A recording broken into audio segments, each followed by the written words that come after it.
میرا نام عارف ہے، میں جرنلسٹ ہوں، رائٹر ہوں اور سب سے بڑھ کر ایک طالب علم ہوں۔ آبزرویشن یہ ہے کہ اگست 1947 سے پہلے ہم سب پاکستانی انڈین تھے، ہندوستانی تھے۔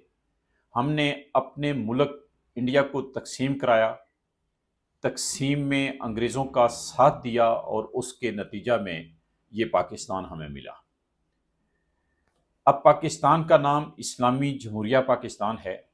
اسلامی جمہوریہ کا مطلب اسلام کے تابع محدود جمہوری عمل ہے۔ پاکستان کا آئین اسلام کے تابع ہے۔ پاکستان میں آئین کے تحت غیر مسلموں کو دوسرے درجے کا شہری بنایا گیا ہے۔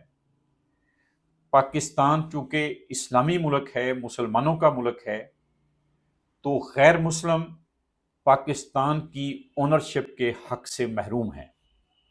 پاکستان کے قومی خزانے میں غیر مسلموں کے ٹیکسوں کا پیسہ جاتا ہے۔ اس قومی خزانے کی رقم سے بہت سے اسلامی ادارے چلائے جا رہے ہیں۔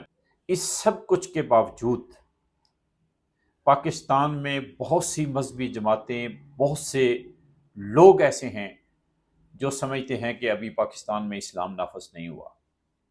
وہ پاکستان میں مزید اسلام نافذ کرنا چاہتے ہیں۔ سوال یہ ہے کہ 57 اسلامی ملک ہیں،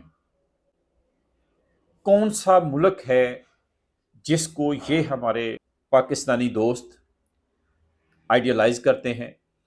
کون سا ملک ہے جس کا نظام یہاں پہ یہ نافذ کرنا چاہتے ہیں؟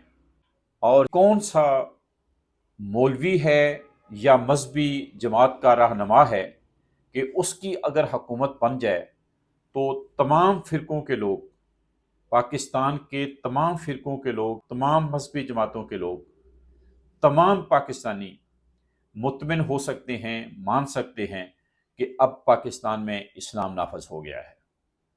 یہ سوال تمام پاکستانیوں سے ہے، تمام ان لوگوں سے ہے جو پاکستان میں اسلام نافذ کرنا چاہتے ہیں، مزید نافذ کرنا چاہتے ہیں، اور یہ سوال آپ سے بھی ہے۔